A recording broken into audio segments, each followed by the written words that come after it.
Hello, everyone. This is Howard Fox, host of the Outdoor Adventure Series podcast, and I am here today with Chad Waligura.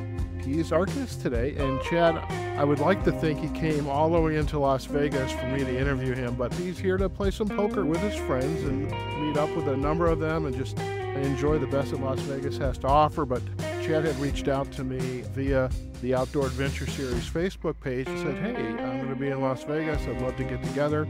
And as they say, the rest is history.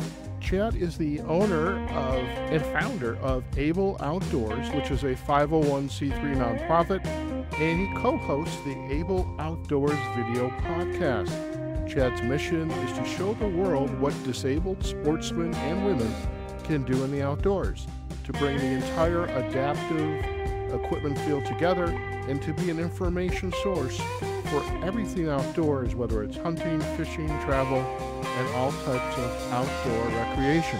Chad, it's a pleasure to meet you. Oh, for sure, Howard. It's a pleasure to be here. I'm always down to talk hunting and fishing and adaptive outdoors, able outdoors, anywhere, anytime. Even if it'll cut into some of the poker playing time, we're going to do it. Well, I promise I'm not going to cut into too much of the poker playing time, and I hope you leave with more than you came with. I, on the other hand, it's usually the opposite. Whatever I came with, I don't have any of it left. But you're here and you're enjoying yourself, and just tell us a little bit about your background, just to give our audience a flavor of who Chad is and also Able Outdoors. So kind of just a broad picture of your background. Sure, I'll try to go through it a little bit because I entered the disabled hunter world 38 years ago. So I was 17, dove into a pool, broke my neck at C7. So I'm classified as a quadriplegic. Grew up a hunter and fisherman, and that was my first love, of course, first and second. So my only concern was to keep being able to do that. At the time, the internet was a baby, and there was really no social media, no support system to find out what was out there.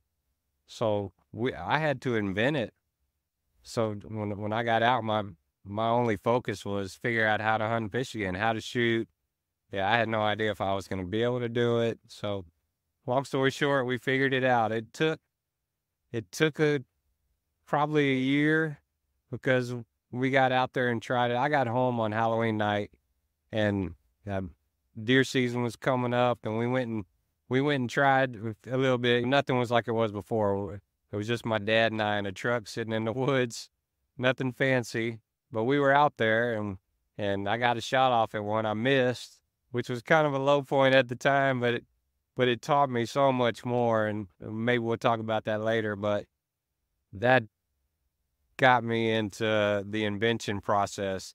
I would lay in bed at night and try to figure out, okay, what do I need? How am I going to do this? And by that following year, we had it all worked out, and I got back into wing shooting and deer hunting, killed a dove in the air and a deer, and from there it just took off, and I was lucky enough to have a good support system.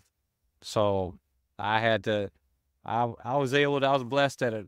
Very soon after that, they were asking me to go back to the rehab to visit people who were in there. You know, they were outdoorsmen asking about hunting and fishing. I was the only one they knew. So they would call me in to come talk to them. I was like, sure, of course. So that got the ball rolling to eventually turn into Able Outdoors, because we started doing a group teal hunt where we brought people out and taught them, basically gave them the tools that they needed to hunt. And we would see people with a bunch of different disabilities, so we were having to come up with answers for everybody, which we did. Eventually, it's always a process. So we did that. I went to college, got a degree in wildlife and fisheries science because that's what I loved. And I like to think that I'm putting it to use, just being out in nature, and knowing it makes me a better hunter. And so from there, we grew up. We actually started a magazine. I started writing stories because I was meeting people doing amazing stuff in the outdoors, some amazing accomplishments. I was like, these people their stories need to be told. And it's hard to get in mainstream magazines unless you kill a really giant buck or elk or something. You're not getting in. So we started writing their stories. I made a website, started putting their stories and putting adaptive equipment together for people. And it just, over the years, it just got bigger and bigger. And it's always been leading to doing videos. I've always wanted to do hunt videos and make it able outdoors, people with disabilities related, because there's such a need out there. There's so many people that fall through the cracks, and we're finding them now because we can cast a bigger net with social media, and I mean, you can get on YouTube now without the cost being just huge to produce a show. So I found the right co-host. My friend Ashley, I called her up. I said, look, I'm 55. We're going to do something. We better start pretty soon. So that kind of leads us where we're here today. I love that. And I also am very cognizant of your support system because, one, it's a horrific event that occurred. A lot of folks, if they don't have that support system, they don't go out. They kind of, I don't know, circle inside. Okay, everything is inside. It's in their head, and it's like they don't want to go out. They don't want to do anything. And it sounds like you had already been active in the outdoors, you were hunting. You're with your dad, perhaps your friends, other family members, and so you had that love of outdoors. And what I love is your mindset was, okay, this happened, bad, yes, but I can persevere. I can make something out of this, and you did. And I think that's fantastic. And what I love about what you're doing now on Able Outdoors is you're taking this love and recognizing this need, and you're bringing it out there. And as you and I were chatting, as we're walking into where we're sitting right now, is there's so many opportunities out there, and people just don't know to ask. And I think just looking at your website, Able Outdoors, lots of information, a great wealth of information. And we do want to chat a little bit about your co-hosting partner, Ashley, because I think she has got an interesting story as well. I am curious, as you have been growing and evolving this work of yours, this passion of yours, what are some of the most challenging activities you've done as a disabled hunter, as somebody who loves the outdoors and really is not going to let the environment get in his way? What's been some of the most challenging activities? Well, okay, for one of the toughest things in my area is like goose hunting, because you have to get out in the rice field. It's not always dry. You have to get out there and let it. My buddies drug me out there because, well, you can't drive out there. It's too muddy where we are. So they would drag me out there and we'd lay in the mud, and we had some layout blinds later. Those were the biggest challenges, figuring out how to shoot with no trunk support, no trunk muscles, when you're kind of laying back on the ground and you don't have any grip. You know, there's a lot to unpack there to figure out, so it's not dangerous and you can still pull it off. So that and the really challenging is hunting elk, which is something I've been attempting at. I've probably been on 5 or 6 elk hunts, super tough, because when you can't get out there and stalk them on foot, you got to be inventive. You have to get in the Jeep, or you have to know where they are to set up a water hole. I like chasing them around because that just appeals to me as a hunter. And I love to learn more about it. We're in Texas. The elk are in other western states, so I only learn about how to hunt them when you're out there hunting them. So I actually invented a rickshaw-style chair made out of aluminum, which I did for antelope hunting, so one person could haul me across the plains. And then we went on an elk hunt not too long ago after that, and there was one certain situation. I was like, if I had that chair, you could have pulled me in there after him. We could have gotten him. So the light bulb was going off there. So we actually, the first time I ever got an elk, we were chasing a really big one, and we had the opportunity. My guide was a young guy, and he came and got me. He's like, "You're getting in that chair. We're going." We went up in the trees, and there was elk bugling around, and he actually called one up to me. It was a small one, but it could have happened that way. So that was just super cool being in that situation. As a quad, I never thought that was going to be possible because I want to hunt one on foot someday. And there's actually a device called an Outrider, which people can just go look that up. It's an electric mountain bike that's 4-wheel drive and whisper quiet, and that's what it's going to take to be able to get close to an elk when they're bugling, to be able to take one with a bow. That's where I'm going after someday. I like to do the impossible myself, as well as people who want to come and try to do the impossible. Like when we took a blind hunter out duck hunting, I thought that was going to be impossible, but we did it. We did. I loved the process of that too. Walk us through, if you would, Chad, say the process of first, like right now you are in a chair. It looks like it has mountain bike wheels on it, so you can pretty much go through any urban environment right now, maybe some light hiking trails that are fairly well groomed. But how do you turn the chair and the keep you safe, but how do you turn that chair into something with help you can get through some environment that it's actually fairly, there's a lot of obstacles. I mean, I'm thinking, I know the beach, and I know these little wagons that you see the families take around, and he's got these big, humongous wheels. But, and I'm sure it's a lot more complicated than that, but walk us through first the chair and going out into some of these environments. And then I really do want to hear about this adventure out angling with this individual who had a sight impairment. So the chair for me, I push on the tire. I mentioned before, I don't have any grip. That's just a quadriplegic thing. So I can't grab the push rim.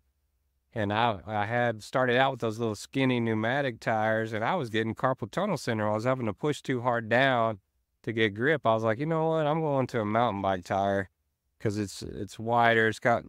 I get more bang for my buck just to push. And it also helped because I like to get off road and push off road, and those little skinny tires will sink in the mud or the sand. It's easier on my buddies if they got to pull me. We've been through some stuff where they'll just pop me back and turn around and pull me like a rickshaw. So that's how I got that idea for that chair I was telling you about. But we've never really had a problem to get anywhere.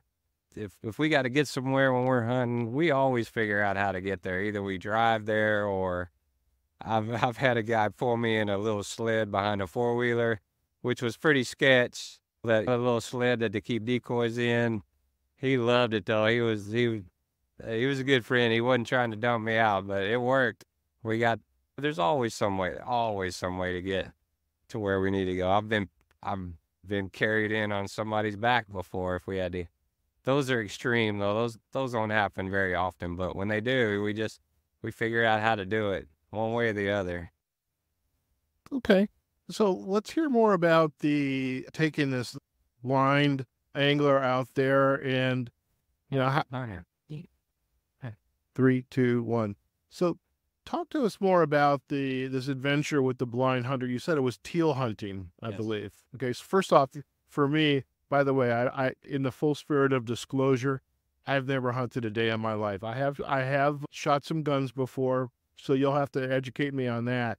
But what was the effort that went into helping this individual get out there and experience what was possible given his disability? Well, we actually took 2 guys. So I had always been thinking about it. If someone ever came to me and said, you know what, I want to try it, or I was like, okay, what if I go blind someday? How am I going to do it?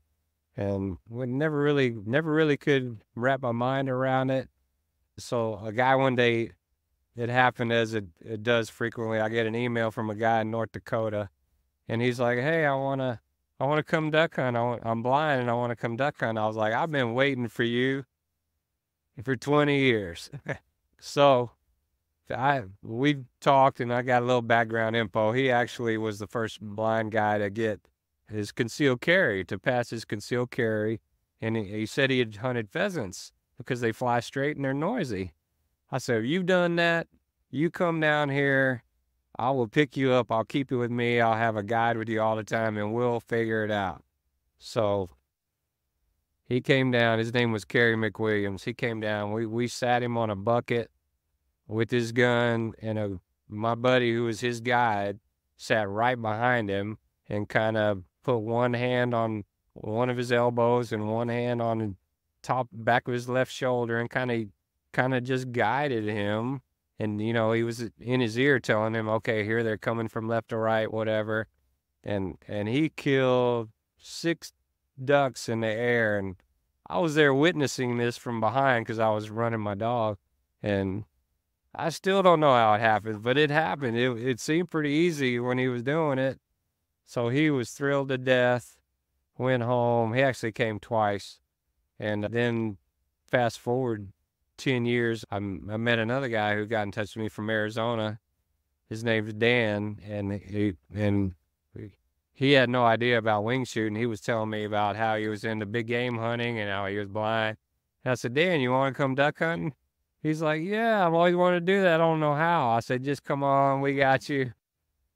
So, and he kind of had a way where they had turkey hunted, which was a little bit too static. I was like, that's not going to work for ducks because they're in motion all the time. And it just so happened we were shooting an Able Outdoors in, and I've always wanted to get this on film, a blind guy duck hunting. And so the second day, I was with Dan both days. And the second day, he's getting later in the morning, and my Nick, my camera production guy, comes over and he goes, I don't know. I was like, I don't know if it's going to happen because the ducks stopped flying early. And next thing, 5 minutes later, one duck came in and Dan shot it, killed it in the air. We got it on video. It was divine intervention, but it was pretty spectacular. He had killed a couple on the water, but it was the one in the air, and he was just tickled to death. And so I think that's a really untapped area for blind people to think they can actually do hunting and fishing, which they can. Every type, big game, turkey, archery, and now wing shooting is going to be open to them. Hopefully, if we get the word out, we get on TV and go. Something that comes to mind is that you need Able Outdoors adventure tourism, which you just move outside of behind the camera and your own personal goals and objectives, but actually, I think there's a business model there for your people are coming to you because they want to experience this very niche, very boutique, because it's not like you're going to take a busload of folks that maybe you are. Maybe that's the ultimate goal. But I think there's definitely a business model here for you to be able to take folks that want to experience the outdoors and move beyond the disability and really embrace that adventure. You mentioned you're running your dogs, and I have had the pleasure of interviewing a number of guests on the podcast who were into upland bird hunting, and they had dogs. So I'm curious about your dogs. Then after we're done with that conversation, I'd love to hear more about the fishing, because we haven't chatted yet about getting into a boat, but I'd love to hear about your dogs first.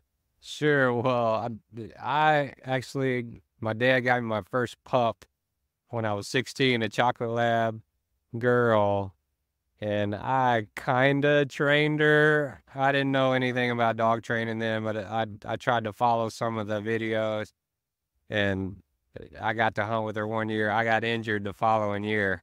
So it was, I didn't know any better. I was, like you were talking about getting isolated, I was isolated for the first year, and I felt so bad because I had my dog out there, so I gave her away to a goose guide.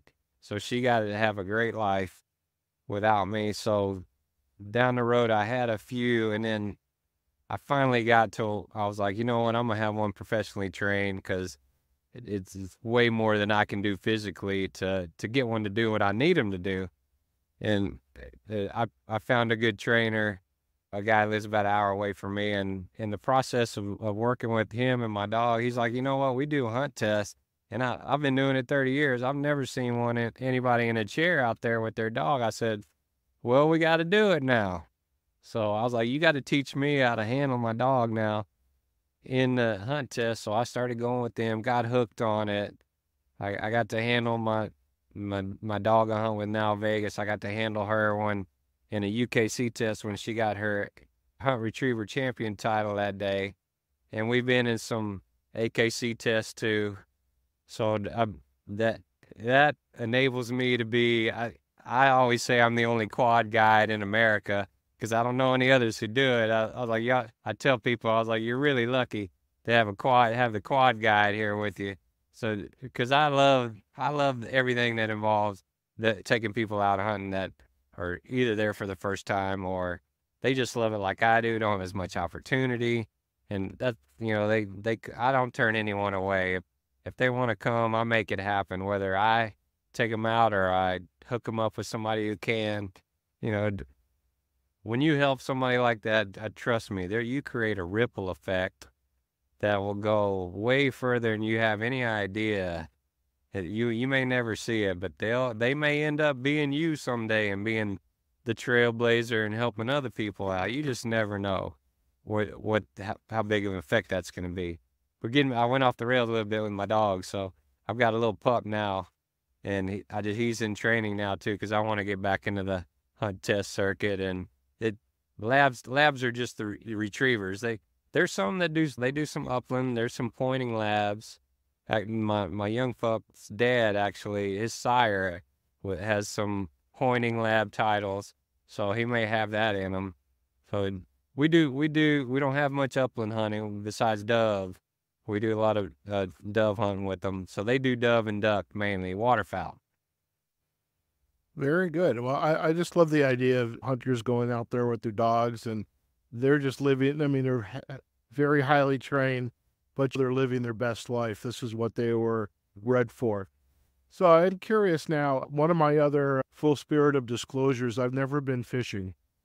And I'm actually going to be taking care of that next month in July when I go out to Tennessee.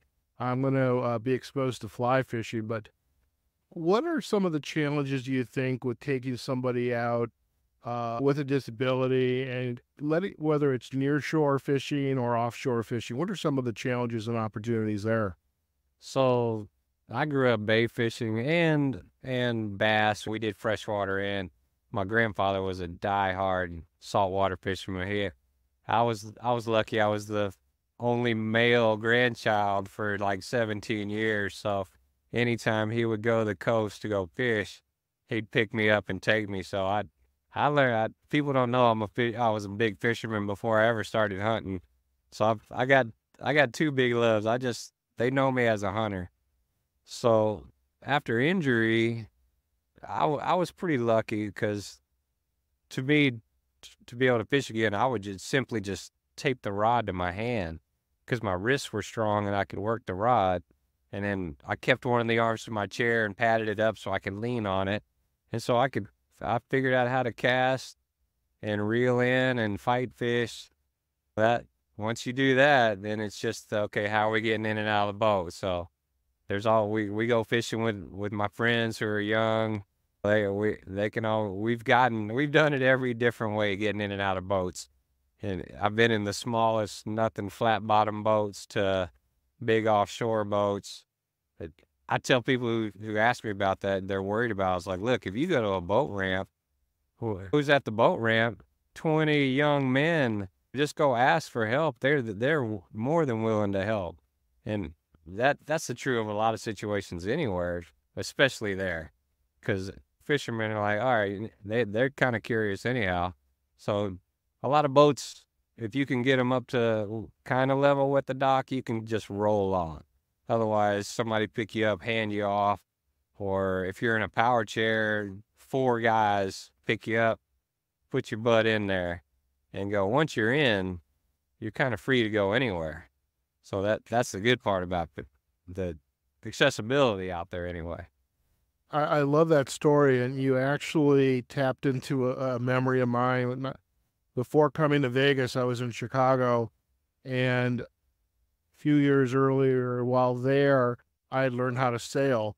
And there was a very well-known adaptive sailing program. So folks who had some very severe disabilities were learning how to sail, and which, as long as you had a certain amount of mobility in, say, your arms, upper body, perhaps even maybe you didn't, but you could learn how to power a boat. You just had a couple able-bodied crew individuals with you, but you get the experience of just being out there in the water. So I love how you share that, and you're absolutely right. Two things. One, especially like at the harbor and the docks, there's probably about 20 young folks out there that will help you. And the other thing is you just ask for help. And some people, they don't want to ask for help. And I think all you have to do is ask. There's always going to be somebody there who's going to say, yeah, I can do this. Not a problem. And I love that.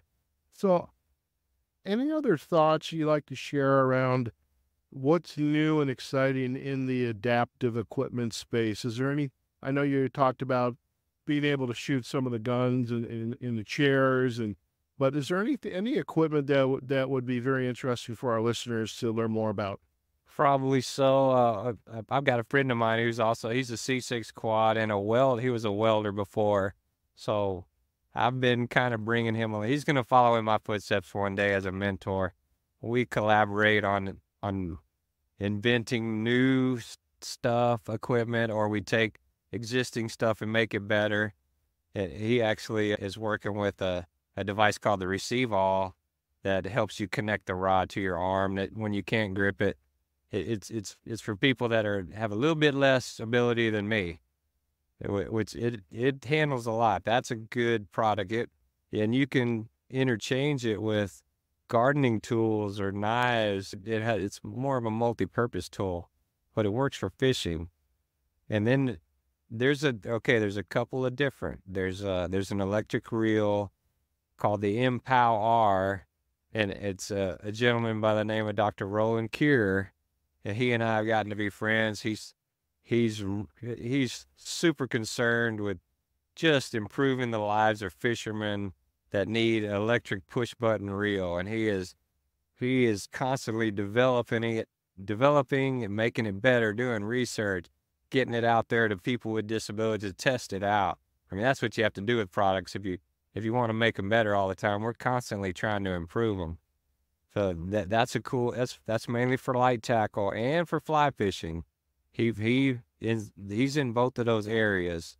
So if there's people out there that have a hard time reeling or fly fishing, look for the Impow R reel that Dr. Rowland is putting out.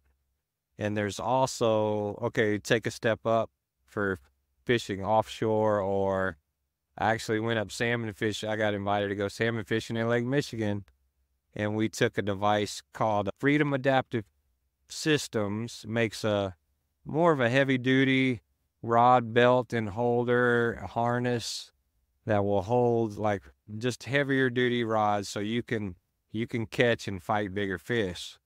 And I used it as we tested it. As usual, I tweak it.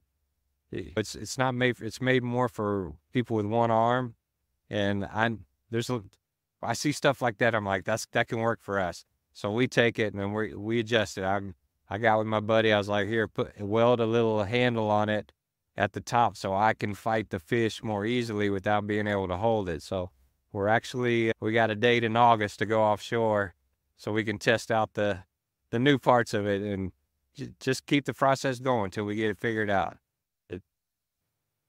I love it. I love it.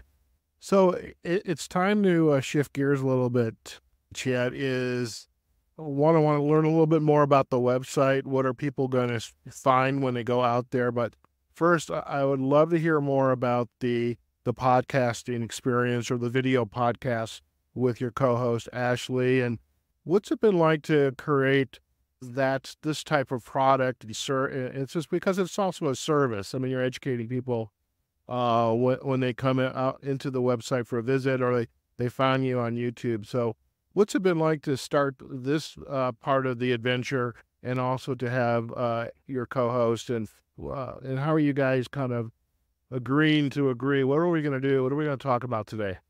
Well, I tell you what, For me, it's been something that was 30 years in the making. I always wanted to kind of work towards doing videos, but just something so far out, you're kind of scared to even talk about it or think about it because the idea just might disappear. So I happened to meet Ashley when we were writing stories for the magazine, and she had gone on an elk hunt, and so I called her and I wanted her to not only tell me that story, but I wanted her to start doing a article, like a column, a weekly column or monthly column, and we got to be friends. And she just, I always I want to bring kids and women and I try to get everybody out there with us. And I knew it was really important to have a female co-host. And so I called her up one day. I was like, Ashley, look, I'm getting in my 50s now. While I still got my looks, we need to start the Disable Outdoors thing. Because we always talked about what we liked about the current outdoor shows and what we would want to do with just showing people how to do stuff and that we can do it, how we do it, and take other people out and try to share their stories. That's kind of what it's evolved in. And she was in total agreement, and she was kind of connected in the outdoor industry already as far as shows. She knew more people than I did. So I put it upon her. I was like, Ashley, you got to find us a camera guy. So she's like, I know the guy. And so she's like, I'm afraid to swipe him away from he's actually works for Christy Titus. It's like, I'm afraid to take him from Christy. I was like, Ashley, take him from Christy. Take him from, he's a freelancer. So we talked to him and he was on board with our idea. Loved the direction we wanted to go. So we got the money together to make it happen. And I was like, I was born to set all the logistics up, because when we go on hunts out of state and overseas, I'm the guy who does all the planning. I'd been doing it already. So I told Nick, our camera guy, I was like, I'm ready. If this is what I want to do, I'll put it all together. You just show up and shoot, and you got carte blanche. And Ashley made some, and we're going to get her back in to make some more with us, because I like both of us there together, or together and then me some and her some. We're going to do a variety. I love being able to tell other people's stories, because nobody wants to see my story over and over and over. And plus there's different kind of disabilities out there, and there's different equipment for each kind, and everybody needs to know. You just get to show more cool stuff and see how the other people succeed, and not just us. We're just there trying to be support. I love it. Well, it sounds like you've got a great recipe going between the two of you, some great video products. And for our listeners, we're going to provide the backlinks to the YouTube channel as well as the website. What other features are on the website that you'd want to let our listeners know about? Well, I dabble in interviewing people too, and do some podcasts, and we also, because I know people all across the country that are doing incredible stuff, and people need to know how to find them without contacting me all the time. I'm happy to do it. But if they can find it on their own through our site, even better. So that, and we have a few stories of some of the cool hunts and trips people have been on. Just a little bit of everything. I want to constantly add, like outdoor rec, like kayak, say adaptive scuba, where to go and do sailing and that kind of thing. I want to catch everybody. I want to catch them all. Excellent. Chad, before we head out, there's two features to the podcast. One is called the aha moment. This is where you kind of look back at your life and you say, wow, I get to do this. And this is kind of a lot of layers to this potential aha moment for you, because again, a significant event when you were a lot younger, and really all the great things you're doing today. Is there an aha moment perhaps recently that really stands out for you that, like, wow, we're making a difference here? For sure. There's a few good ones to pick from. I know one back when I first this will be 12, 13 years ago. We went on our first Africa safari that I put all together, and with a friend of my dad's wanted to go. We kind of strong armed him to make him go, and just did it all on our own. I was the first guy that PH had ever taken in a chair, and he actually built an accessible shooting chair in the back of his safari truck before I got there. Did a pretty darn good job. And so we went and documented it, and it was on, my site was so pitifully small back then. And about a year later, I got an email from a guy who said, "Look, you don't know me. I follow you. And I've always wanted to go to Africa. And I never would have gone if you hadn't have gone." He went with the same outfitter, did the same thing I did. And so I was like, wow, you never know who you're going to impact by blazing a trail. I was just doing it because I wanted to go do it. But that just really opened my eyes to, well, you're really going to affect some people that are just watching what you do. You have no idea who's out there. Very much. And you have no idea who's going to be listening to this episode, and something's going to click and you're going to get contacted. And that's the beauty of what we do here as far as the podcasting and the interviewing, because somewhere around this world, somebody's going to get impacted by it. Our second feature on our podcast is really called the Insight to Go. So it's the concept behind it is there some advice, perhaps a quote, a book, an article that you would like to recommend to our audience based on the journey you've been on? I've got some standards that I tell people when they first get injured. And two of them are: get out as much as you can and take care of your skin. And the getting out part is to not isolate yourself, because depression loves isolation. So I tell people, disappoint depression. If you that's the way to bring it on. So don't do it. Go out, meet people, do stuff. Even if you can't do it, just get out and do it, and stay in motion. Your body's not meant to be still. It never was built to be still. It's just good for your whole body, mind, and spirit. Get out. That's why I think the outdoors is the best therapy in the world, because that's what it was for me, and I see it working for everybody we take out there. They say the same thing. So I tell people, I was just telling somebody the other day who she's been wanting to get out and she's been keeping herself isolated. She's like, "How do you do all this stuff?" I was like, it doesn't matter how, just come on and do it. Be somebody. Come on and do it. I'll show you how, because she's a pair, and if she's a pair, she can do everything I do. So I just get her to show up. But I want her to be a leader someday, so that everybody out there can do it. They can do it, and there'll be people that follow them. Trust me. I love it. Chad, if our listeners would like to learn more about you and your work, and we alluded to the website, so is that the best place for them to go to? And can you share what that URL is? That's a great place. It's ableoutdoors.net. And then a lot of people I tell people to find us on YouTube, the Able Outdoors, because everybody has a smart TV now, and you can watch our shows just like you're watching a regular mainstream hunt show if you find us on the Able Outdoors on the YouTube. Fantastic. And we will also, I know you have a Facebook page as well, so we'll provide the backlinks to the website, the YouTube, and the Facebook.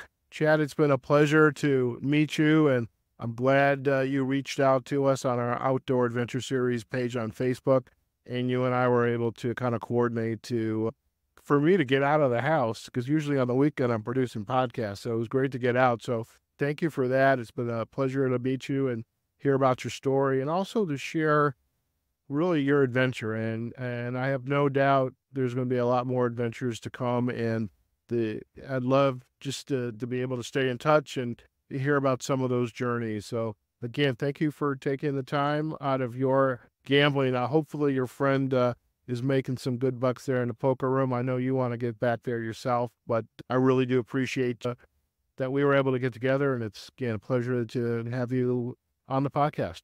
Pleasure's mine. I appreciate you letting me come spread the good word. I got to pay it forward, and this is how I help do that. So I really do appreciate it. Thank you. Fantastic. All right, folks, we're going to let Chad get back to his friends and some of his other enjoyments in just a minute. But listen, I hope you enjoyed today's episode with Chad.